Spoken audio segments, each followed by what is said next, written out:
Hello বন্ধুরা, তোমাদের জন্য নিয়ে চলে এসেছি পিএসসি ক্লাস সিক্সের ম্যাথের প্র্যাকটিস সেট। আজকে হচ্ছে প্র্যাকটিসের সিক্স, এটা থেকে এপিসোড কোশ্চেন, ওটা হচ্ছে পাঠাবো। আর তোমরা যারা এখনো পুরোনো প্র্যাকটিস সেটগুলো দেখোনি, তারা অবশ্যই পুরোনো প্র্যাকটিস সেটগুলো প্লেলিস্টে দিয়ে দেখে নাও। আর তার সঙ্গে সঙ্গে অবশ্যই প্রিভিয়াস ইয়ারের কোশ্চেনগুলো দেখে নিও, কারণ পিএসসি ক্লাস সিক্স একদম ক্লাস করার জন্য কিন্তু এগুলো খুবই ইম্পর্টেন্ট। তোমরা যারা সাবস্ক্রাইব করে দিয়েছো তাদের ধন্যবাদ। আর তোমরা যারা এখনো সাবস্ক্রাইব করোনি, অবশ্যই অবশ্যই করে দাও। আমরা যে বইয়ের সলিউশন করছি সেটা হচ্ছে রিল্যাক্স এক পিএসসি ক্লাসশিপ। এই বইটা থেকে তোমরা প্র্যাকটিস সেটগুলো সলিউশন করতে পারো। চলো দেখে নাও আজকের প্রথম প্রশ্ন। ভাজক ভাগফলের 25 গুণ এবং অবশিষ্ট 5 গুণ। যদি ভাগফল 16 হয় তাহলে ভাগ্যে কত বুঝে ফেলবে। আচ্ছা, প্রথমে আমরা এরকম ভাবে ভাগ করি। এখানে যেটা থাকে সেটাকে কি বলা হয় ভাজক, আর এখানে যেটা থাকে সেটাকে কি বলা হয় ভাজ্য, আর এখানে হয় ভাগফল। ওকে, আমি নিচে যেটা থাকে সেটাকে আমরা লিখি ভাগশেষ। ওকে, ভাগ শেষ।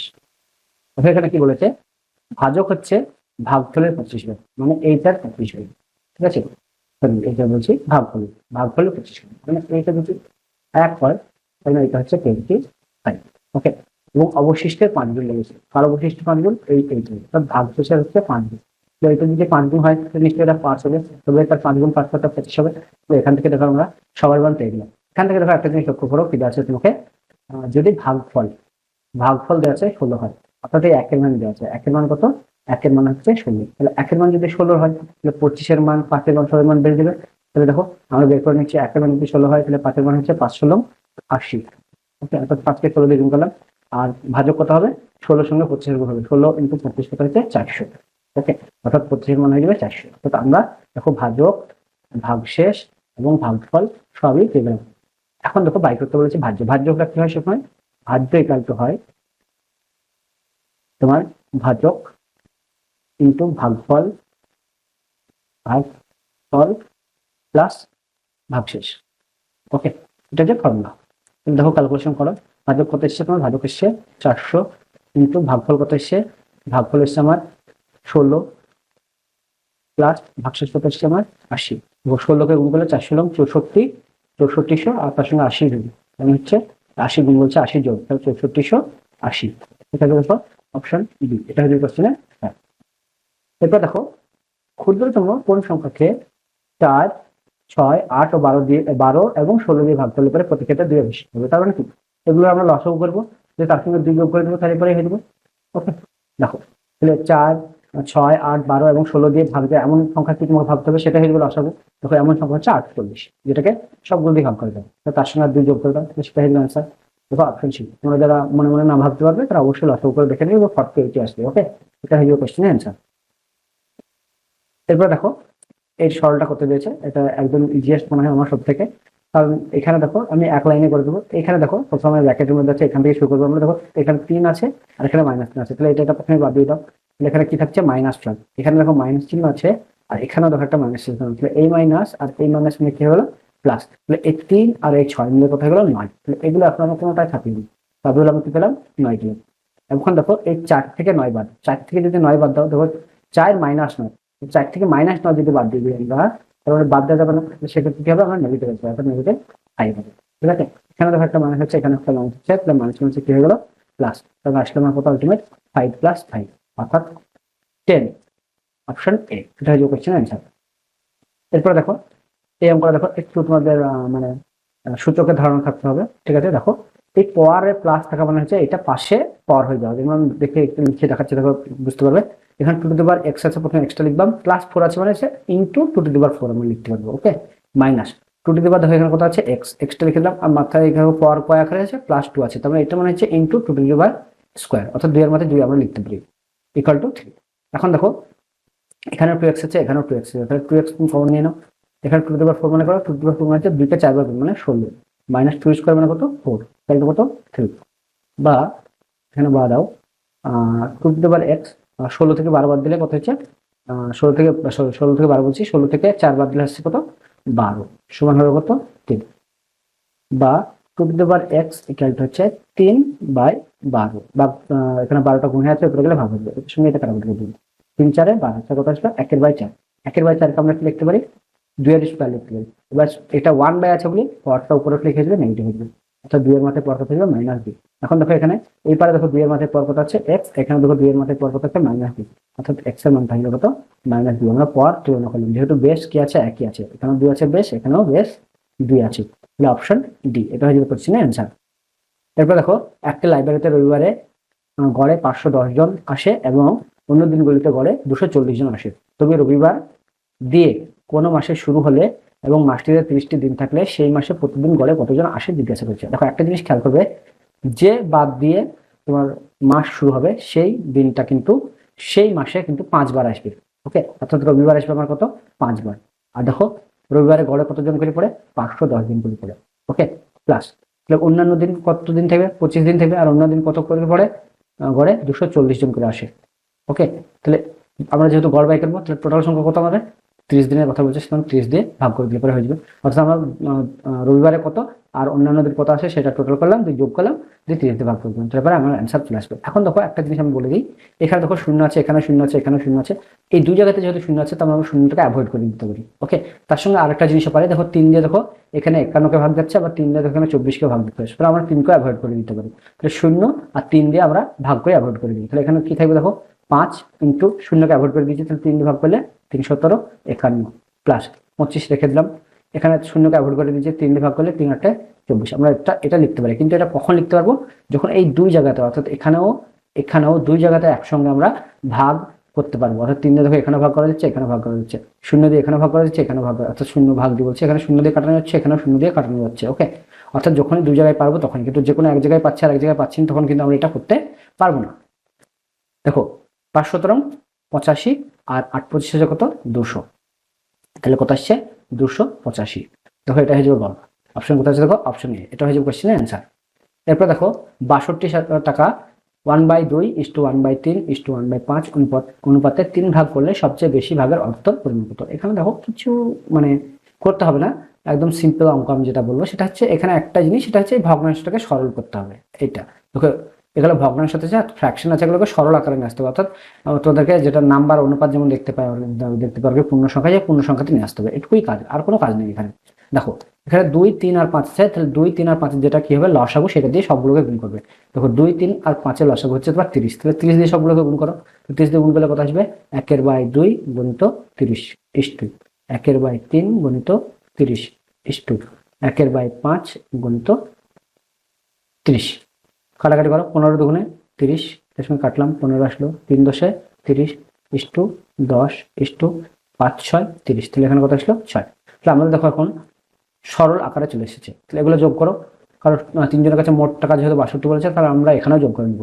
কত আছে 5 আর এই 10 25 আর 6 কত হচ্ছে 31, এই 31 এর 61 লিখে ফেলাম, এই 31 এর মানই হচ্ছে 6200। তাহলে একের মান কত, একের মান দেখো 31 এর ডবল, 31 হলো 62 আর তার সঙ্গে দুটো শূন্য। ওকে, দেখে বলেছে সবচেয়ে বেশি অর্থ, তাহলে সবচেয়ে বেশি অর্থ কোথায় আছে 15 এর কাছে আছে, অর্থাৎ 15 মান বের করে দিলে হয়ে যাবে। দেখো 15 দুগুণে 30 আর দুটো শূন্য ছিল, দুটো শূন্য বসিয়ে দাও, 3000 টাকা, অপশন বি এটা হয়ে যাবে কোশ্চেনের অ্যান্সার। এরপরে দেখো কোন সংখ্যার 80% এর সঙ্গে 80 যোগ করলে সংখ্যাটি পাবে, তার মানে কি সেই সংখ্যা থেকে 80% বাদ দিলে পরেই 80 হবে।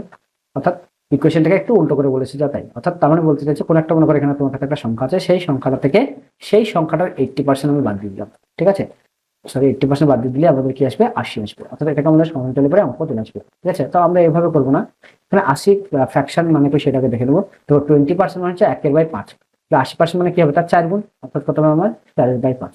তাহলে কোনো সংখ্যা যদি আমার কাছে 5 থাকে, ভালো করে বুঝবে, কোনো সংখ্যা যদি আমার কাছে 5 থাকে তাহলে তার 80% মানে হচ্ছে 4। ওকে, আর এই দুটোর পার্থক্য করলে কত আসছে দেখো, এই দুটো পার্থক্য করলে আসছে কত 1, আর এই 1 মানে আমার কোশ্চেনে দেওয়া আছে কত 80, আর আমার সংখ্যাটা কত আমার কাছে 5, তাহলে 5 এর মান বের করতে হবে, 5 এর মান কত হবে 8 দিয়ে 5 দিয়ে গুণ হতে হবে, 5 থেকে 40 আর একটা শূন্য বসিয়ে দাও 100। দেখো অপশন সি এটা হয়ে যাবে কোশ্চেন অ্যান্সার। এরপর দেখো একটি দ্রব্য বিক্রয় করে বিক্রয় মূল্যের 25% লাভ হলে লাভের হার কত, মানে জিএস অঙ্ক হবে, আমি আগে থেকে বলতে পারলাম কারণ এটা আমি জানি তাই বলতে পারলাম। কিরকম আমি একটু বলবি, ট্রেনটা হচ্ছে এরকম 20% আর 25% আর 33 পূর্ণ 1/3%। যদি 20% থাকে তাহলে উত্তর হবে 25%, 25% থাকলে উত্তর হবে 33 পূর্ণ 1/3%। এটা যদি তোমার জানা থাকে তুমি ইজিলি কিন্তু এটা উইদাউট সলভিং ঠিক করে দিতে পারবে। ওকে, তো আমি বলবো যে সলভিং যেহেতু শেখাচ্ছি সেটা আমি সলভ কিভাবে করতে হয় সেটা আমি বলি। দেখো 25% মানটাকে আগে জানো, 25% মানে হচ্ছে 1/4। ঠিক, এখন দেখো এটার মানে হচ্ছে যেটা নিচে আছে দেখতে পাচ্ছ 4, এই 4 মানে হচ্ছে তোমার, এটাই হচ্ছে তোমার বিক্রয় মূল্য। ওকে, আর মাথাতে যেটা দেখতে পাচ্ছ এটা হচ্ছে লাভ। তার মানে তোমার কাছে লাভ কত হয়েছে? লাভ হচ্ছে তোমার 1 টাকা। তাহলে 4 টাকা হচ্ছে বিক্রয় মূল্য, আর 1 টাকা যদি লাভ হয় তাহলে নিশ্চয়ই ক্রয় মূল্য 4 টাকা থেকে কম হবে। ওকে, ক টাকা কম হবে? 1 টাকা কম হবে। তখন তোমার কাছে ক্রয় মূল্য হবে 3 টাকা। তার মানে আমরা এখন নতুন করে বলতে পারি লাভের হার সবসময় কার উপর নির্ভর করে? ক্রয় মূল্যের উপর নির্ভর করে। তবে 3 টাকাতে লাভ হয়েছে 1 টাকা, তাহলে 1 টাকা লাভ হয়েছে কত টাকাতে? 3 টাকাতে ইন্টু 100 টাকাতে কত লাভ হচ্ছে? তাহলে 3 কে 100 দিয়ে ভাগ করা যাবে না, সেই জন্য পূর্ণ করলে আসবে 33 পূর্ণ 1/3%। আর এটাই হচ্ছে এই কোশ্চেনের অ্যান্সার, যেটা আমি আগেই বলে দিয়েছিলাম। এরপরে দেখো, এক ব্যক্তি একটি পণ্য 80 টাকায় কিনে তার ধার্য মূল্য 120 টাকায় লিখে দেয়। এরপর সে ধার্য মূল্যের 80% ছাড়ে পণ্যটি বিক্রয় করলে তার লাভ বা ক্ষতির হার কত হবে এটা জিজ্ঞেস করেছে। দেখো, কড়াই কিনেছে 80 টাকা কিনেছে, দিয়ে তার সেটাকে মার্কিং করেছে, অর্থাৎ মূল্যটাকে বাড়িয়ে কত লিখেছে? 120 টাকা লিখেছে। সেটা ভালো কথা, কিন্তু সে আবার 40% ছাড় দিয়েছে। তাহলে 40% আগে এটাকে ছাড় দিয়ে দাও। তাহলে 120 টাকা যদি সে ধার্য করে থাকে এবং 40% যদি ছাড় দেয়, তবে কত পার্সেন্ট দাম নিচ্ছে? সে 60% দাম নিচ্ছে, অর্থাৎ 60/100। এইটার সঙ্গে এই শূন্যটা, এই সঙ্গে সঙ্গে এই শূন্য কেটে দাও। এটা কত হচ্ছে দেখো? 6 × 12, 6 কত হচ্ছে? 72, অর্থাৎ সে 72 টাকায় জিনিসটা বিক্রি করছে। তাহলে দেখো এখানে সে ক টাকায় কিনেছে? 80 টাকায় কিনেছে আর 72 টাকায় বিক্রি করে দিয়েছে। তাহলে বোকা লোক আছে নিশ্চয়ই, কারণ তার প্রতি ক্ষেত্রে ক টাকা করে? 8 টাকা করে লস যাচ্ছে। ঠিক আছে, তাহলে 8 টাকা লস যাচ্ছে ক টাকাতে? 80 টাকাতে, ইন্টু 100। দেখো 8 10 80, একটা শূন্যের সঙ্গে একটা শূন্য কেটে গেল, তবে তার 10% কি হচ্ছে? লস। ওকে, ধরো 10% লস কত হচ্ছে? অপশন ডি, এটা হয়ে যাবে কোশ্চেনের অ্যান্সার। এরপর দেখো, কোন মূলধন বার্ষিক 33 পূর্ণ 1/3% সরল সুদের হারে 5 বছরে কোন, এটা হবে কোন কোন মূলধন কি, মানে মূলধনের পরিমাণ জিজ্ঞাসা জানতে চাইছে এখানে। 3 পূর্ণ 33 পূর্ণ বলেছিলাম আমি হয়তো, বা এটা যাই বলে থাকে, এটা হচ্ছে 3 পূর্ণ 1/3% সরল সুদের হারে 5 বছরে 7,000 টাকায় পরিণত হয়। অর্থাৎ মূলধনটা কত সেটা আমাকে বের করতে হবে। দেখো, এটা করার জন্য আমরা যেটা করব সেটা হচ্ছে, আমার যদি মূলধন 100 টাকা হয়, মানে 100, এখানে 100 টাকা মানে 100%-এর কথাই বলবো, 100% যদি হয়, তাহলে আবার সুদ কত? সুদ হচ্ছে 1 বছরে 3 পূর্ণ 1/3, তাহলে 5 বছরে কত সেটা আমরা বের করে নেবো। তাহলে 5 ইন্টু এটা, তার আগে এটা পূর্ণ ভাঙিলি, 3 3-এ 9, 9 এর 10, 10/5, সরি 10/3%। আর 5 বছরে কত হবে? তাহলে 5 10-এ 50, 50/3% হবে। ওকে, এটা হচ্ছে সুদ, আর আমার আসল কত? 100%। তাহলে যোগ করো 50/3%, তাহলে টোটালে কত পার্সেন্ট হয়ে গেল? তো এটার সঙ্গে এটা গুণ, 3 × 100 300, আর এই 50 কত হলো? 350/3%। আর এইটার মান দেখো দেওয়া আছে কত? 7,000 টাকা, অর্থাৎ 350/3%, এর মানই হচ্ছে কত? আমার 7,000 টাকা। দেখো 350 দুগুণে হচ্ছে 700, আর একটা শূন্য, 3 দিয়ে গুণ করে দেবো এখানে, 3 দুগুণে 6, অর্থাৎ 600, অর্থাৎ 1%-এর মান হচ্ছে কত?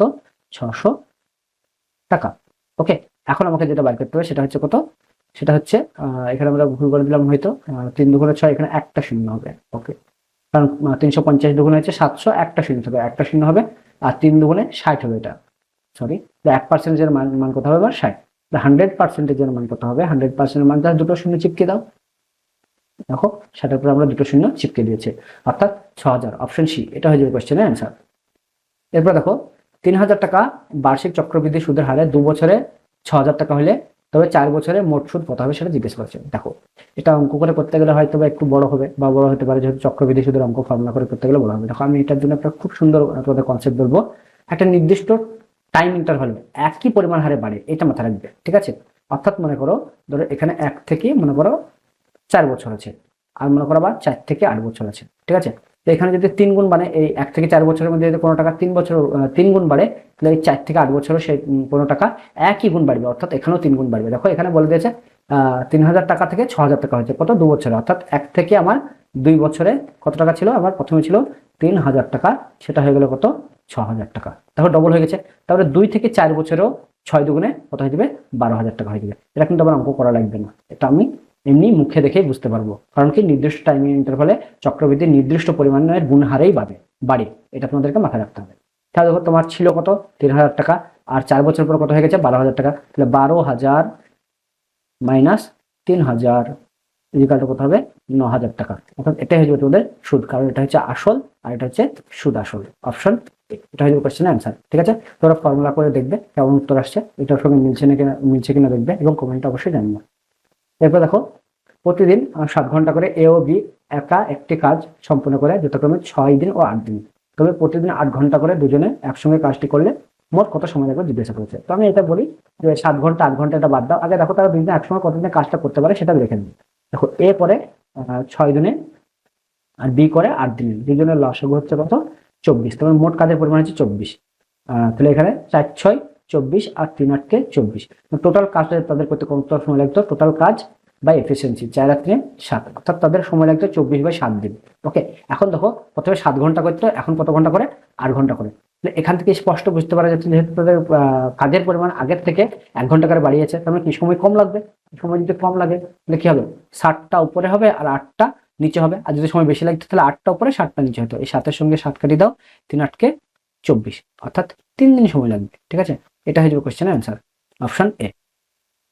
এরপর দেখো একটি চৌবাচ্চা এ ও বি পাইপ পৃথকভাবে ভর্তি করে যথাক্রমে 2 ঘন্টা ও 6 ঘন্টায়। যদি সকাল 10টায় এ পাইপটি খোলা হয় এবং বি পাইপটি 11টায় খোলা হয়, তবে চৌবাচ্চাটি ভর্তি হবে কখন। তার মানে কি, প্রথম 1 ঘন্টা যেটা দেখতে পাচ্ছ, ঠিক আছে, দেখো 10টায় এ পাইপটি খোলা হয়, তাহলে 10টায় যদি এ পাইপটা খোলা হয় আর 11টায় বি পাইপটা খোলা হয়, তাহলে এ পাইপটা যখন খোলা হয়েছিল তখন 10টা থেকে 11টা, অর্থাৎ 1 ঘন্টা চলেছে। তার আগে একটু টোটাল জলের যে ট্যাঙ্কের যে ক্যাপাসিটি সেটা বের করে নাও। দেখো এ হচ্ছে 2 ঘন্টায় আর বি হচ্ছে 6 ঘন্টায়, এই দুজনের লসও কত 6, 3 দুগুণে 6 আর 6 একে 6, অর্থাৎ টোটাল ক্যাপাসিটি হচ্ছে 6। তাহলে 1 ঘন্টায় দেখো প্রথমে 1 ঘন্টায় এ কি করে, যেহেতু এর এফিসিয়েন্সি 3, তাহলে 1 ঘন্টায় 3 ইউনিট ফিল করে দিবে। তাহলে এ কত ইউনিট ফিল করে দিল, 3 ইউনিট। তাহলে বাকি আছে কত, 6 ইউনিট থেকে 3 ইউনিট বাদ দাও, তাহলে কত ইউনিট বাকি আছে, আর 3 ইউনিট বাকি আছে।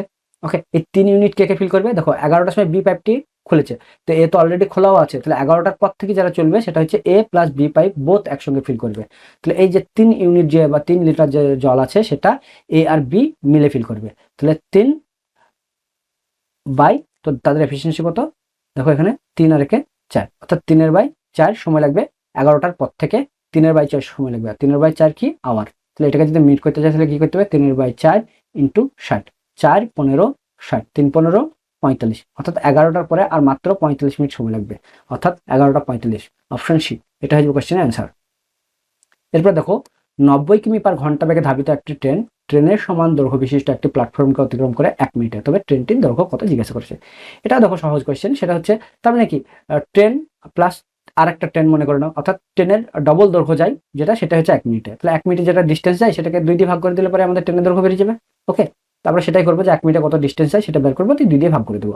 দেখো 90 কিমি আছে, এটা মিটারে যেছে, সেটা 90 কিমি পার আওয়ার আছে। ওকে, এটাকে মিটার পার সেকেন্ড করতে গেলে কয় দিয়ে গুণ করতে হয়, এটা আমি আগের অনেকবারই বলেছি যে 5/18 দিয়ে গুণ করতে হয়। তাহলে 5 18 90 আর 5 5 25 আসলো, তাহলে 25 মিটার পার সেকেন্ড আসলো। দেখো 1 মিনিট মানে কত সেকেন্ড, 60 সেকেন্ড, তাহলে 60 সেকেন্ডে কত যাবে, 25 ইন্টু 60, কারণ এটা 1 সেকেন্ডে যায় 25 মিটার, তাহলে 60 সেকেন্ডে যাবে 25 ইন্টু 60। এটা গুণ করো, গুণ করলে কত হচ্ছে 25-এর সঙ্গে 60-এর গুণ, তাহলে কত হচ্ছে 1500 আসছে। ওকে, 1500 মিটার। তাহলে এটা হচ্ছে কি দুটো ট্রেনের দৈর্ঘ্য, ঠিক আছে, কারণ কি প্ল্যাটফর্মের দৈর্ঘ্য ট্রেনের দৈর্ঘ্য সমান, তাহলে একটা ট্রেনের দৈর্ঘ্য কত হবে, 2 দিয়ে ভাগ করতে হবে, অর্থাৎ 1500/2 সমান হচ্ছে কত 750, অপশন সি, এটা হচ্ছে কোশ্চেন অ্যান্সার। এরপর দেখো স্থির জলে নৌকার বেগ হচ্ছে 10 কিমি পার ঘন্টা, স্রোতের প্রতিকূলে নৌকাটি 45 কিমি অতিক্রম করে 6 ঘন্টায়, তবে স্রোতের গতিবেগ কত জিজ্ঞেস করেছে। তাহলে এখানে নৌকার বেগটা দেওয়া আছে, ঠিক আছে, আর প্রতিকূলে বেগ দেওয়া আছে। প্রতিকূলে বেগ কত, দেখো 45 কিমি যায় 6 ঘন্টায়, তাহলে এটা 45/6, অর্থাৎ আমরা যদি 6 ঘন্টা অব্দি ভাগ করে দিই তাহলে এটা যেটা বেড়ে যাবে সেটা হচ্ছে কিমি পার আওয়ার, অর্থাৎ এটা বেগ বেড়ে যাবে। এটা কাটাকাটি করার চেষ্টা করো, দেখো 3 দুগুণে 6 আর 3 15 45, তাহলে কত হচ্ছে 7.5। এখানে দেখো একটা জিনিস মাথায় রাখো, সেটা হচ্ছে নৌকার বেগ মাইনাস স্রোতের বেগ, অর্থাৎ 3 যদি নৌকার বেগ হয়, 2 যদি স্রোতের বেগ হয়, তার মানে হচ্ছে 7.5। নৌকার বেগ দেখো একাই 10 দেওয়া আছে, তাহলে স্রোতের বেগ কি হবে, এই 10 থেকে 7.5 বাদ যাবে, এটা কত হবে 3.5, এটা হচ্ছে কিসের ভি, অর্থাৎ আমাদের স্রোতের বেগ, অর্থাৎ অপশন এ, এটা হচ্ছে আমাদের question answer. Thanks for watching, ভিডিওটি ভালো লাগলে লাইক শেয়ার সাবস্ক্রাইব করে দিও, পাশে থাকা বেল আইকনটি প্রেস করে আমার সিলেক্ট করে নিও। আর অবশ্যই তোমার প্রিভিয়াস ইয়ারের কোশ্চেনগুলো দেখে নেবে এবং দেখে নিবে, শেয়ার করে দেবে।